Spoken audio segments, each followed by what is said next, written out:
পরীক্ষা দিলে কেউ পায় 50, কেউ পায় 99। সেটার দিক বিচার বিবেচনা করলে 7 সাল থেকে 8 সালের নির্বাচনের পরবর্তীতে এই যে 24 সাল পর্যন্ত সেই ব্যর্থ সরকারকে যে খাতায় যে নাম্বার দেওয়ার মতো আসলে কোনো এক্সামিনার দিতেই পারবে না এমন অবস্থা করে ফেলেছিল।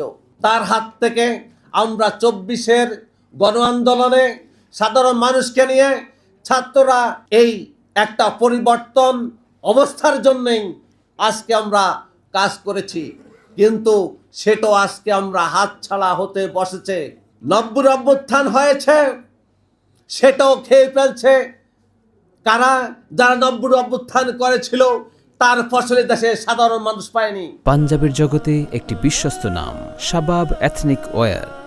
24-এর আন্দোলন হয়েছে, তার ফসলও এই ছাত্ররা রাজনীতি করে তার ফসল তারা ঘরে তুলতে গিয়ে আর ইউনূস সাহেব অন্যের জমিতে সীমানা নির্ধারণ করতে তার ফসলও খেয়ে ফেলছে।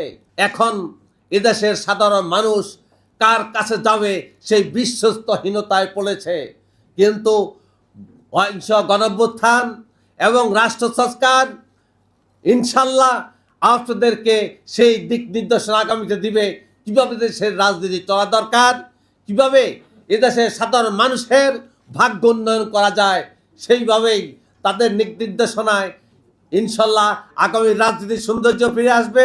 এদেশের সাধারণ মানুষের মুক্তি পাবে, এদেশের গণমানুষ আবার ঘুরে দাঁড়াতে পারবে, বিশ্বস্ত আসবে, বৈষম্যমুক্ত বাংলাদেশ হবে। এই বলে আমার বক্তব্য শেষ করছি। আল্লাহ হাফেজ, আসসালামু আলাইকুম।